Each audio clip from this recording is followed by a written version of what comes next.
For decades, the graphic novel industry was dominated by the superhero giants of DC and Marvel. Characters like Spider-Man, Batman, and Superman dominated the average reader's bookshelves. But now those bookshelves are filled with characters like Son Goku, Monkey D. Luffy, Naruto Uzumaki. And this is not just because these stories and characters are better than the former. The real reasons are much more intricate. It reflects a deeper shift in the way we consume stories, a change driven by evolving tastes, cultural influences, and desire for something that feels fresh and authentic. But what exactly caused this transformation? And how did manga rise to claim its place on the bookshelves once dominated by superheroes? I think to properly understand this shift, we have to establish how ingrained these superheroes were. Superheroes like Captain America and Superman were once used for propaganda efforts to promote and support the current world war going on overseas. It wasn't until 20 years later that these characters who were once second thoughts and characters compared to people like the fictional Uncle Sam became household names, thanks to the introduction of the new Flash, Barry Allen,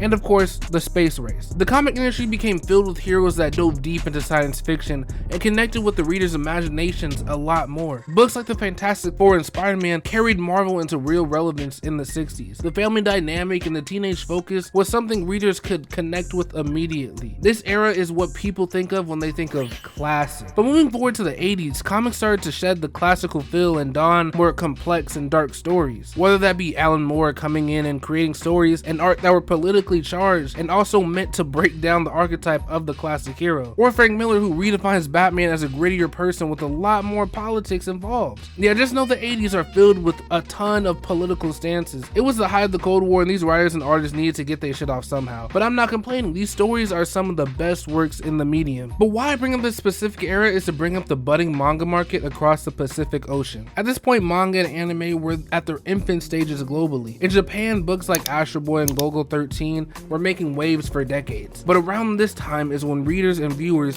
were introduced to series like Dragon Ball and Akira. These series set a brand new precedent for the era when it came to action set pieces and the stunning art. There's only the bubbling for the manga industry because the 90s is when it really popped off. And simultaneously, the comic industry started to pop, but in the worst way possible. So we enter the 90s with new animes that have finally moved into the foreign territories like Europe and America. This was the first time most people started to become fans of animes like Dragon Ball Z, Pokemon, and Sailor Moon. The Toonami block on Cartoon Network was most people's introduction to these characters and the world of manga. But even though the Japanese comics and animation were growing globally, many people would still say it's a niche of what they partake in. Because in the 90s, American comics were hitting their zenith. The cultural zeitgeist for Marvel and DC were reaching new heights because of mostly one thing: number ones. The comic industry found their new meta, spamming number ones with their old characters. They gave writers and artists alike free reign with any character of their choosing just to cash in on the collector bubble. Spider-Man, X-Men, Avengers, Superman, freaking Venom. Anyone was getting number ones because it was thought that these new additions would boost sales. And to be fair,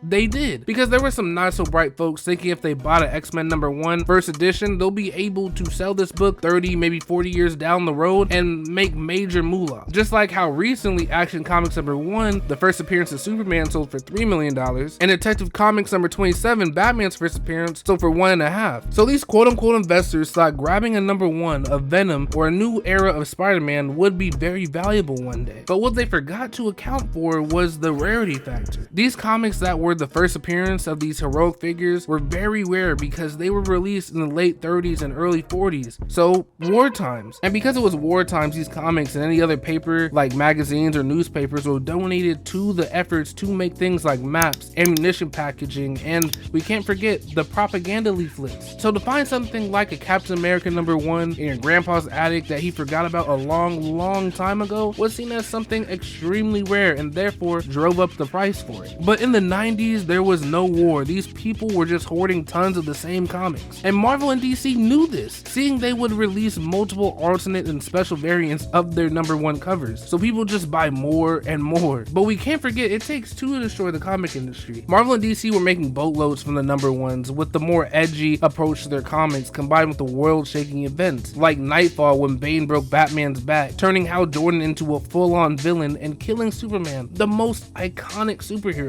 The public book literally mourned his death for about 11 months because then Kal-El was officially back with a new mullet and black suit. Basically what I'm trying to allude to is that they lost the reader's trust. You just can't keep playing with these characters people love and cherish, especially when your readership always plummeted after the new #1, because those investors aren't there anymore. Now you have to just keep the attention of your real readers, which was hard to do because everything felt so shallow. So could you really blame a longtime reader of your comics for drifting to the back of their comic store and finding something new, like a book about a monkey-tailed boy with a pure heart traveling the world for magical wish-granting orbs? This is the point where I think the shift occurred, at least culturally, because ever since the 90s, American comics don't sell the best. They'll have occasional runs and peak periods, but nothing is touching the high point of the 90s. But it's not like they didn't have a chance to recover or adapt to the changing market, because they did. Manga and anime brought a whole different model to the graphic novel industry that Marvel and DC still struggle to match today. Basically, the manga formula is to funnel everything back into it. So having an ongoing anime series for One Piece is beneficial for them, because if you happen to like the One Piece anime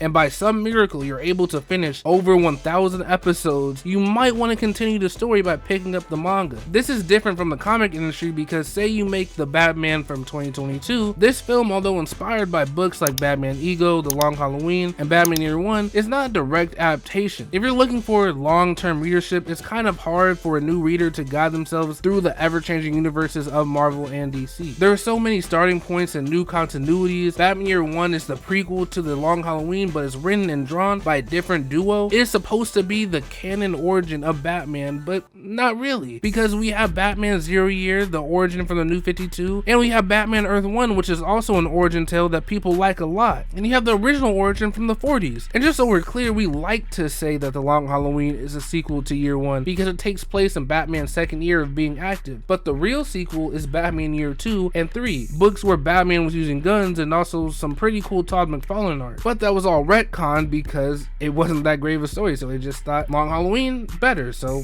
let's do that. Anyway, basically my point is, getting into comics is hard. You have to search for the right things to read, what's important and what's not, and that sometimes will just overwhelm a person and they'll just drop it. To be fair though, if you do really like a character, maybe they would read anything in continuity or out. But most of the time, people want to watch or read the whole story from start to finish. A lot of people skip the filler arcs in anime for that very reason. But with manga, it's so easy to hop on because usually everything is written and drawn by the same person or group of people from beginning to end. And it's not like there's different runs of the same thing like in comics. Having 5 Batman or Superman books running at the same time in the same continuity is very foreign to manga. The most you'll get is a spin-off book or a sequel, but rarely do you see the same character in a different book that's currently affecting its main run. And like I said before, these factors of single authorship and an easy jumping off point and a proven funnel is something that is hard for the graphic novel giants of DC and Marvel to adapt to. But that doesn't mean that other American companies weren't taking notes and following suit, because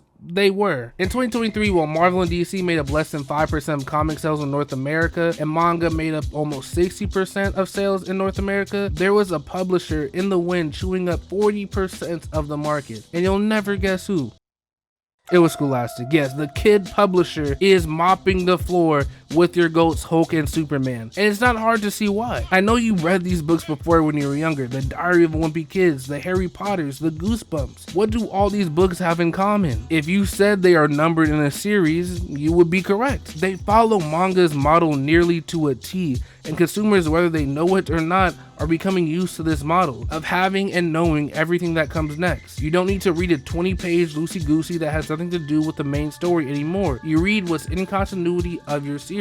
And there's no jumping back and forth from different creators and different timelines. It's all just one series. And again, they follow this model with their graphic novels like Bone, Captain Underpants, and Dogman. I mean, this one is literally getting a movie right now, and Captain Underpants got a movie long ago as well. Still holding on to hope for that Bone movie though. I know that will be cinema, I'm telling you. So now I want to ask, if they know this formula works, why doesn't DC or Marvel just do it? Well, I think there's many factors, honestly. One being that they have already built their universes that have many different characters with their own things going on. Two being they would never let a writer or artist own the art or story they created, sadly. So having a dedicated writer for a character for decades would be a high task in itself. They would have to find a way to absolutely make it clear that everything before this moment is literally burned. It is in no way canon. But ultimately what I think is the biggest reason as to why they don't is because they aren't comic companies anymore. I know that sounds crazy, but Amazon started as an online bookstore, but now it sells everything. That's what DC and Marvel are to me now. They make movies, shows, toys, and video games, all to cash out on a cultural cachet these characters have collected over decades and decades of time. The comics at this point are just there for the aesthetic. Marvel is making billions with the toys alone, and we already know how the MCU is doing. Even when they are in a drought of quality, their middling numbers are still double, maybe triple of what a great year is for them in the comic realm. But this does make me think about the cultural cachet aspect in this situation. Will manga characters have this cachet, the recognizable logo and brand of Batman, Spider-Man, or Superman? Characters that are kind of bigger than the comic pages they originate from. I mean, my grandma can tell me who Batman is just by his logo. But in 30 years, will we remember these great stories that had great characters that weren't told over and over like Superman and Spidey? I think there could be a few like Goku, maybe Pikachu, perhaps Naruto, but mostly because these character stories are either retold a lot in video games, maybe mixed up just a little bit, or being constantly continued with sequels and spin-offs. Maybe that's the only way my American brain can wrap the thought of a character with one story being stamped in the zeitgeist like Batman, because I know in Japan these characters literally have statues, so that just shows you how much they are appreciated and will be remembered over there. One last thing I wanted to mention was DC and Marvel's recent effort of rebooting / new universing. I don't know the exact word for what this is called, but I'm talking about their ultimate and new absolute line of books. These books are a really creative initiative for DC and Marvel. It's not like they haven't done this before though. Marvel has had their previous Ultimate Universe that did pretty well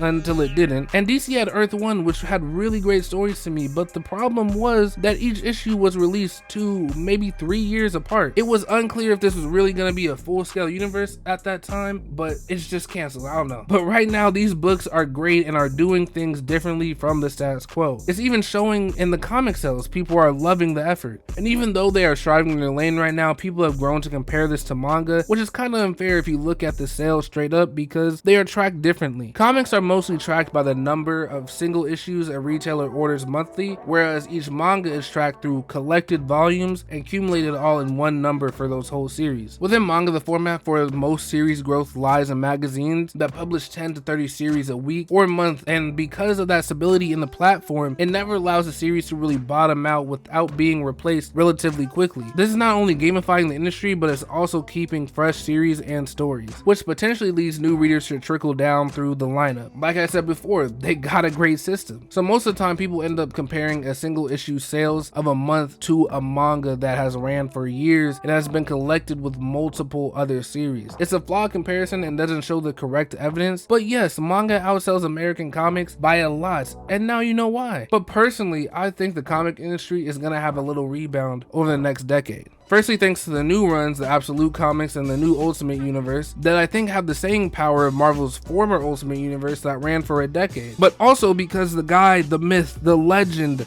James Gunn, is going to promote the comics he is adapting in the new DCU, like Supergirl, Woman of Tomorrow, and All-Star Superman. And I know I said that model is kind of flimsy, but it doesn't hurt to actually adapt and push these comics with your film or show. I think it will translate to more sales compared to Marvel loosely adapting Demon in a Bottle for Iron Man 2, or loosely adapting One More Day for Spider-Man No Way Home. But maybe that's a good thing. People don't need to be reading that book anyway. But anyway, what do you think about all this? Are the OGs of the graphic novel industry cooked? Have they given up, or are they on their climb back? I really didn't make this video to be malicious because I love comics. Most of my channel is made up of comic related stuff. I just like yapping about topics I find interesting. But be sure to tell me and everyone else in the comments what you think. Leave a like if you enjoyed and subscribe if you want to see more content like this. And also real quick, if you are already subscribed, I just want to say thank you for 2K subs. I plan to be super consistent with quality content this year and I really appreciate it. But I'll see you on the next one. Peace.